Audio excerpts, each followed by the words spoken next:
आज हम पढ़ेंगे चैप्टर 1 जो कि होम साइंस का है। ठीक है, चैप्टर 1 जिसका नाम है इंट्रोडक्शन। इंट्रोडक्शन किसका? होम साइंस का। Evolution of the discipline and its relevance to quality of life.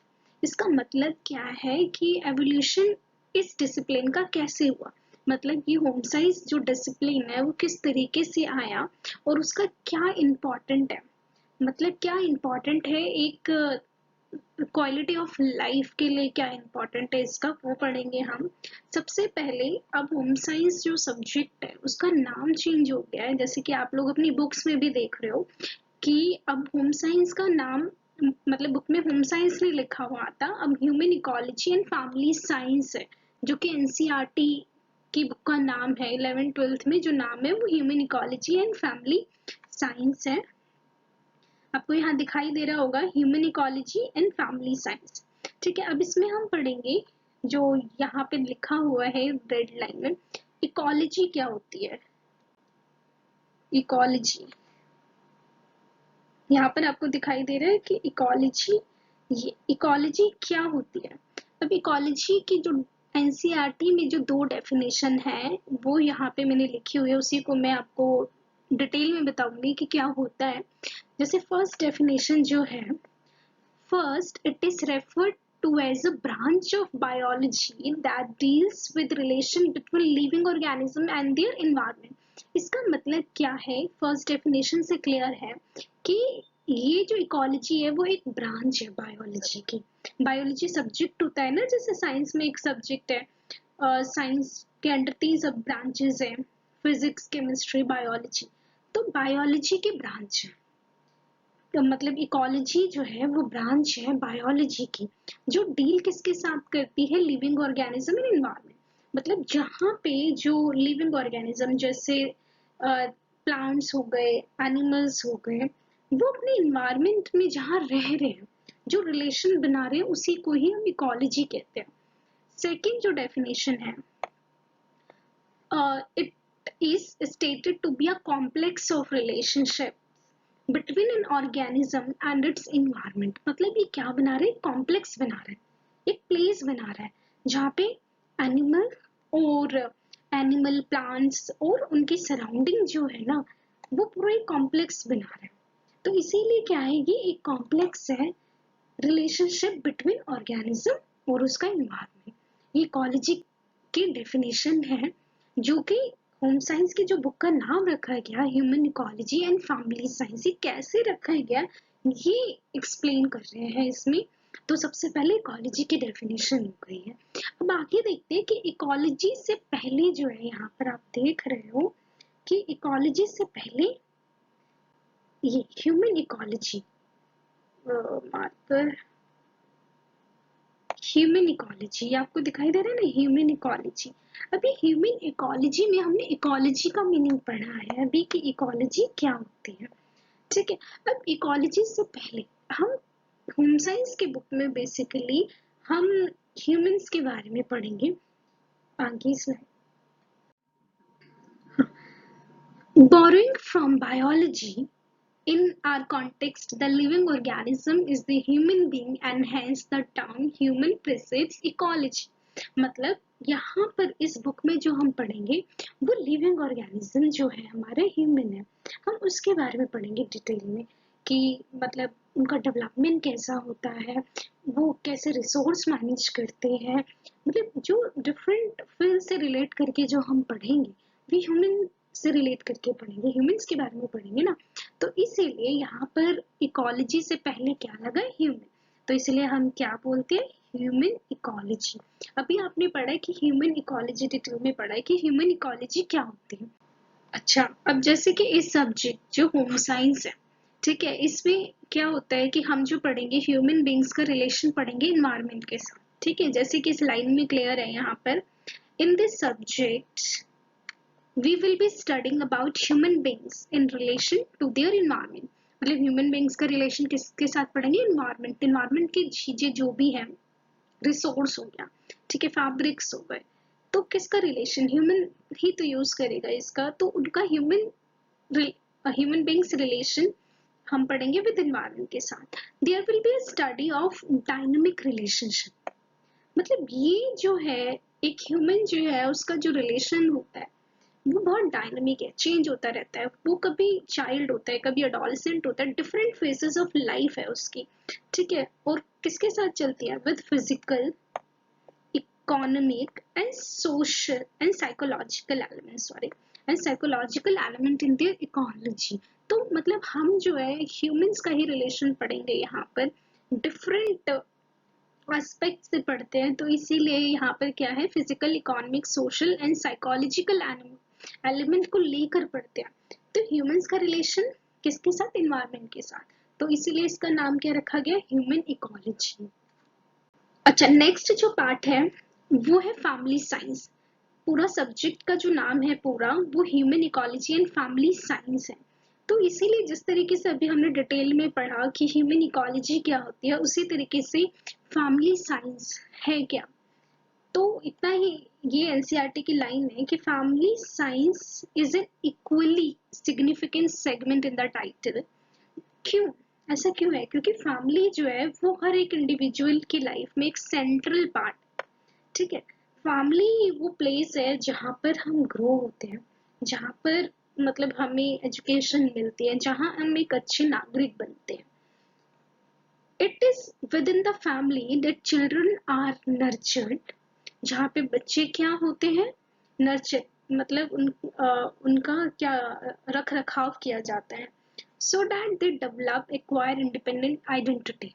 बच्चे को जो आइडेंटिटी मिलती है उसकी फैमिली से ही मिलती है, कि वो किस रिलीजन में है, किस कल्चर में है, वो क्या उसकी परवरिश है, वो फैमिली पे डिपेंड करता है। ठीक है, नेक्स्ट लाइन जो है, human ecology and family science follows an integrated approach. Integrated approach का मतलब है कि ये हर एक फील्ड से कनेक्टेड है। ऐसा नहीं है कि मतलब ये मतलब सिर्फ अपना ही एक सब्जेक्ट है, ये हर एक फील्ड से, ये आर्ट भी है, ये साइंस भी है। Human beings as member of their families and the society with the environment, इसका मतलब क्या है कि ह्यूमन बींग्स जो है वो क्या है? वो एक फैमिली का मेंबर है और सोसाइटी में भी रहता है, उसका इंटरेक्शन होता है अपनी सराउंडिंग में। ठीक है, जैसे कि हम एक अभी पढ़ेंगे कि फील्ड कौन कौन सी है होम साइंस की, उसके अंदर हम डिटेल में पढ़ेंगे किस तरीके से ह्यूमंस का जो इंटरेक्शन होता है वो इन्वायरमेंट के साथ होता है, किस तरीके से बच्चे की परवरिश उसकी सराउंडिंग पर डिपेंड करती है, उसके घर वालों पर डिपेंड करती है। This forms a synergistic relationship with their ecology। synergistic relationship एक पॉजिटिव रिलेशनशिप बनाती है। इकोलॉजी का मतलब क्या है? बेसिकली लिविंग ऑर्गेनिजम्स का उनके एनवायरनमेंट के साथ इंटरेक्शन। जो यहाँ पर इकोलॉजी पढ़ा है ना, हमने डिटेल में इसे पढ़ा है। ठीक है, which amalgamates within its physical, psychological, socio-cultural and economic resources, जो कि कनेक्टेड है उसके फिजिकल, साइकोलॉजिकल मतलब मेंटल जो स्टेट है उसकी, सोशो कल्चरल जो सोसाइटी है उसके साथ, और इकोनॉमिक रिसोर्सेज, उसके फाइनेंशियल स्टेटस क्या है, उस सब वो सब आपस में कनेक्टेड है। तो क्लास 11th जो करिकुलम है उसमें बेसिकली जो है सबसे ज्यादा जो पार्ट है, पर्टिकुलर जो अटेंशन दिया गया है वो स्टेजेस ऑफ एडोलेसेंस को दिया गया है। ठीक है, एडोलेसेंस का फूड एंड न्यूट्रिशन क्या होना चाहिए, ठीक है, एडोलेसेंस का क्या रिसोर्सेज है और किस तरीके से फैशन है, वो एडोलेसेंस से कनेक्ट करके ही बताया गया है, एज वेल एज कम्युनिकेशन। ठीक है, क्यों बताया गया है? क्योंकि जो एडोलेसेंस है वो एक मतलब कहा जाता है कि एक ह्यूमन की लाइफ में बहुत इम्पोर्टेंट फेस है, जैसे कि कहते हैं ना बहुत तूफान की अवस्था है ये, तो इसीलिए जो, और मतलब इस टाइम पर जो क्लास 11th में जो बच्चे होते हैं वो एडोलेसेंस की एज में ही होते हैं, इसीलिए ये जो चैप्टर है जो कनेक्ट किया गया होम साइंस में वो उन्हीं से ही, उन्हीं की लाइफ से कनेक्ट करके बताया गया है। और किस तरीके से ये भी पढ़ेंगे हम इस धर की एडोलेसेंट डेवलप करता है, अंडरस्टैंडिंग ऑफ देमसेल्व्स, अपने बारे में समझता है वो। What role food and other resources, fabric, clothes, as well as communication plays in their life?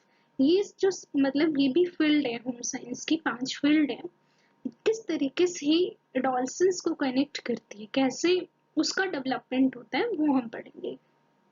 हाँ, home science it has been taught under this title at both the higher secondary and university level. क्या आपको पता है कि degree है पूरी BSc in home science, ये पढ़ाई जाती है, होम साइंस के नाम से ही है।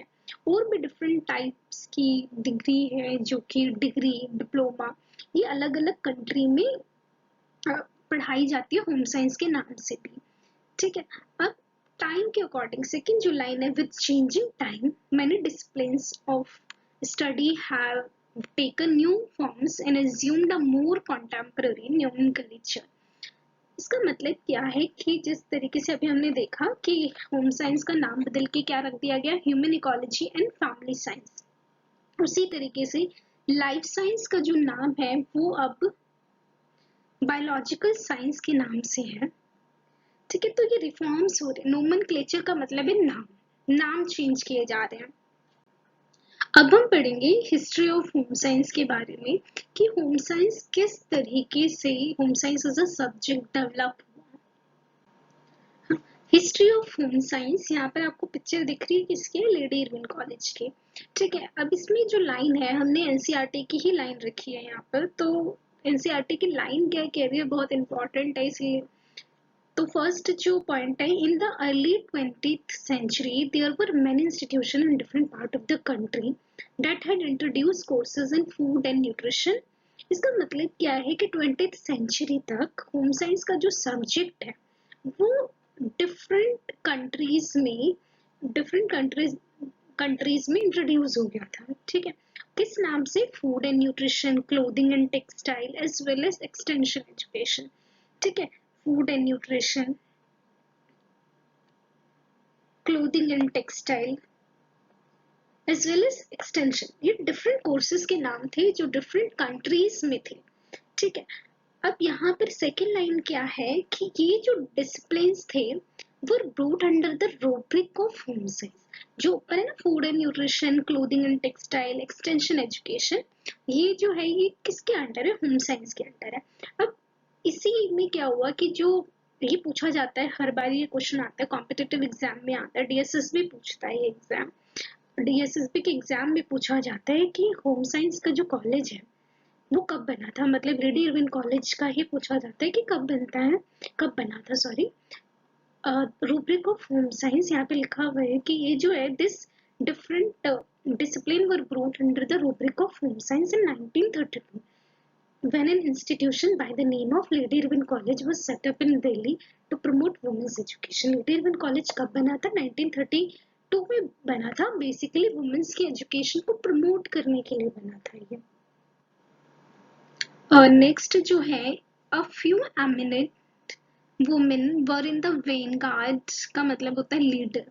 कुछ जो वुमेन्स थी उस मूवमेंट में लीडर्स थी, किस, लिबरेट इंडिया कि मतलब फ्रीडम के टाइम पे जो लीडर्स थी वुमेन्स, उनमें से जो थी सरोजनी नायडू, हम पढ़ते हैं ना हमेशा, Sarojini Naidu, Rajkumari Amrit Kaur, Kamala Devi Chattopadhyay, stalwart of All India Women's Conference. मतलब ये सब क्या थे, समर्थक थे, सपोर्टर थे ऑल इंडिया वुमेन कॉन्फ्रेंस की। तो इन सबके मन में क्या विचार आया कि हाँ, ऐसा कॉलेज एस्टेब्लिश करना चाहिए जिसमें वुमेन्स को सपोर्ट किया जाए।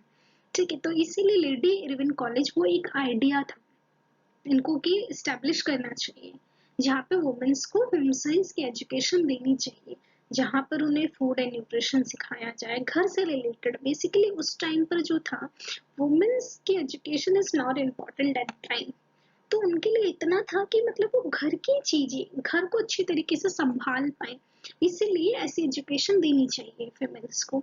तो उस टाइम पे जो ब्रिटिश वायसराय थे इंडिया के, वो कौन थे, लॉर्ड इरविन थे उस टाइम पे, और उनकी जो वाइफ थी लेडी डोरोथी इरविन, उन्होंने सपोर्ट किया कि हाँ, इस कॉलेज को बनाना चाहिए। तो इसीलिए जो लेडी इरविन कॉलेज है वो लेडी डोरोथी इरविन के नाम पे ही रखा गया है। तो गोल क्या था, बेसिकली थर्ड पॉइंट जो है, the goal was to serve the home and society with equal resolve. मतलब होम और सोसाइटी को रखते हुए ध्यान में रखकर ये कोर्स, होम साइंस का जो कोर्स है वो लेडी इरविन कॉलेज में बनाया गया। लेडी इरविन कॉलेज इसलिए बनाया गया कि हम क्या कर सके यहाँ से, जो remove social and educational in equalities जो है, जो वुमेन्स को रोक रही है उनके पोटेंशियल को रीच करने के लिए। उस टाइम पे डिस्क्रिमिनेशन बहुत था, वुमेन्स को हमेशा पिछड़ा हुआ माना जाता था, तो इसीलिए क्या किया गया, उनके एजुकेशन को प्रमोट करने के लिए ये कॉलेज बनाया गया था। अब नेक्स्ट जो पॉइंट है, ये सारे जो पॉइंट लिए गए एनसीईआरटी की बुक से ही लिए गए हैं। Next, home science was not intended to be a subject only, ये सिर्फ सब्जेक्ट नहीं है अबाउट द होम। अब इसमें कहा जाता है कि जो होम साइंस है वो सिर्फ घर के लिए नहीं है, बट इंटरडिसिप्लिनरी फील्ड है। इंटरडिसिप्लिनरी मैंने बताया ना कि अलग अलग फील्ड्स है इसमें, फूड एंड न्यूट्रिशन हो गया, ह्यूमन एंड डेवलपमेंट हो गया, मतलब हमें किस तरीके का खाना खाना है, हमारी ग्रोथ, डिफरेंट फेसेस ऑफ, जब हमारी ग्रोथ चल रही होती है हर एक फेस में डिफरेंट नीड होती है, ठीक है, हम इन्वायरमेंट के साथ कैसे इंटरेक्ट करते हैं, क्लोथिंग किस तरीके की होनी चाहिए, तो बहुत ही वास्ट लेवल पर हर एक चीज बताया जाता है इसमें। तो इसीलिए ये क्या है, ये एक इंटरडिसिप्लिनरी फील्ड है, ये इंटरडिसिप्लिनरी फील्ड है that would empower its student to enhance their own quality of life, कि बेसिकली क्या है कि उनकी खुद की क्वालिटी ऑफ लाइफ इंप्रूव करता है। और अगर एक बच्चा सीखता है तो वो अपने घर में भी, फैमिलीज में भी वो चीजें बताता है। अब सेकंड जो है, however over time the label home science in the mindset of lay people and non-home science professionals became associated primarily with learning, culinary skill and laundry and childcare। पहले के टाइम में इस सब्जेक्ट को सिर्फ जो घर में जो लेडीज होती थी वो करती थी, जिनको बच्चा संभालना है या कपड़े धोने, बट टाइम चेंज हुआ, ठीक है, अब सिर्फ ये घर तक सीमित नहीं है, अब बाहर भी इसके डिफरेंट डिफरेंट प्रोफेशनल्स हैं।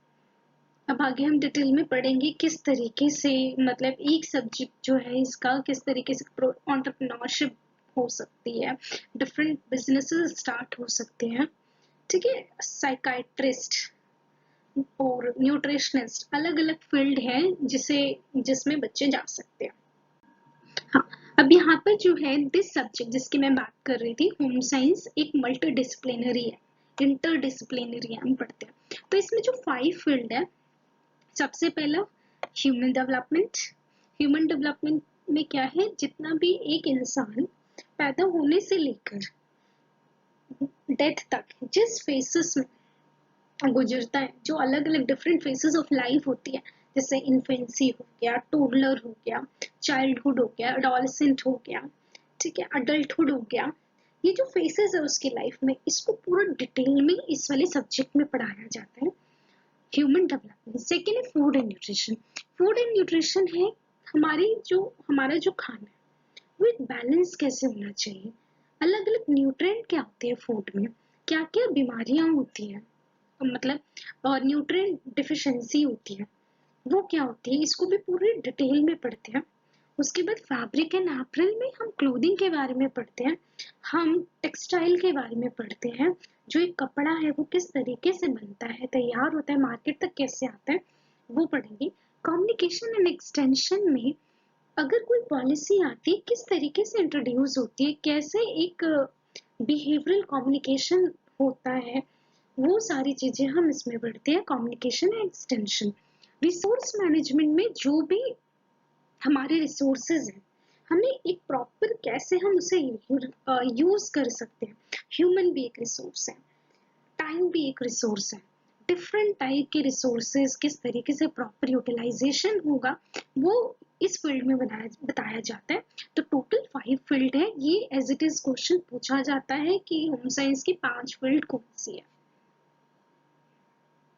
अब जो यहाँ पे ना एक लाइन लिखी हुई है, knowledge in this areas is essential to sustain an argument one's quality of life, whether one lives in a village or a town and whether the person is female or male।